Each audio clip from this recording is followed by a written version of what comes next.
እናንተ ኢየሱስን ሊሰቅሉት ሲወስዱት ማለት ነው የመጡ ሰዓት ምንድን ነበር ያላቸው?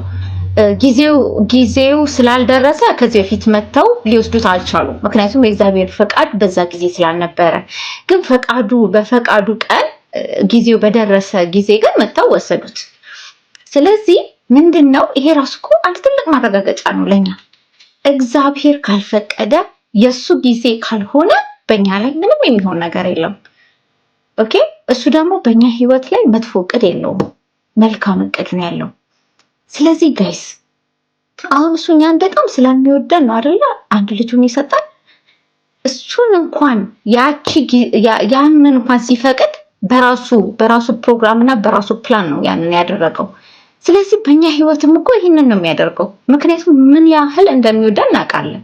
ስለዚህ ይህ የሚወደን ድንቅ አምላክ ከሱ ኮንትሮል ውጪ ምንም ነገር የማይደረግ ባለስልጣን አምላክ እያለን ለምን ስለ ነገ እናስባለን? እራሱ እኮ ልጁ መሰከረልን።